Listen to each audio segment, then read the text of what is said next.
સ્થાનિક સ્વરાજ્યની ચૂંટણી પહેલા હવે રાજકારણ ગરમાયું છે ત્યારે થોડા જ સમયમાં સ્થાનિક સ્વરાજ્યની ચૂંટણી આવવાની છે તે પહેલા હવે રાજકારણ ગરમાયું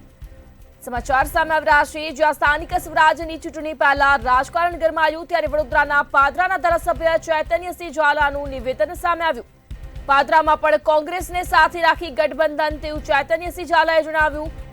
જ્યારે પાદરા જંબુસર હાઈવે અત્યાર સુધી ફોરલેન કેમ ન બન્યો તેવું પણ જણાવ્યું આ સવાલ કરતા જૂઠા લોકોને મારો જવાબ છે તેવું ચૈતન્યસિંહ ઝાલાએ જણાવ્યું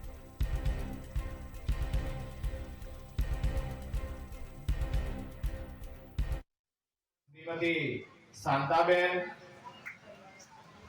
વડીલ શ્રીઓ નિરાજભાઈ મફતભાઈ યુવા મોરચાના મહામંત્રી શ્રી રવિન્દ્રસિંહ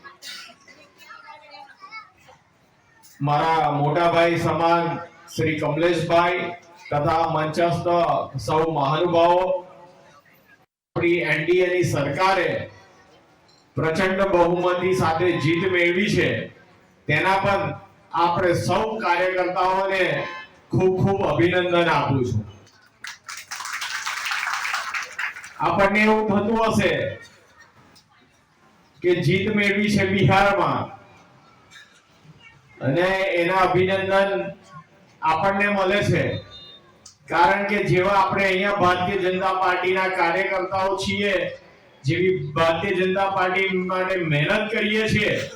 એવી જ મહેનત ભારતીય જનતા પાર્ટી માટે બિહારના કાર્યકર્તાઓ કરે છે આપણા દેશના કાર્યકર્તાઓ કરે છે અને એનું પરિણામ એ જીતમાં મળ્યું છે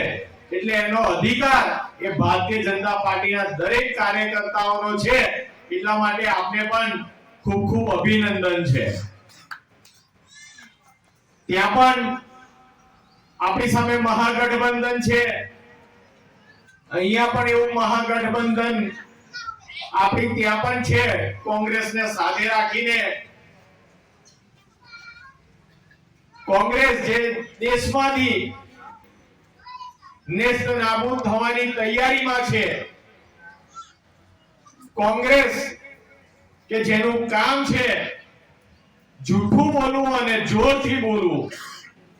જ્યારે ચૂંટણી હારે છે ત્યારે સૌથી પહેલો આરોપ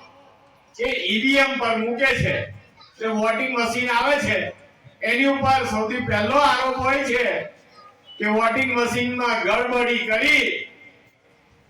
અને ભારતીય જનતા પાર્ટીએ જીત મેળવી છે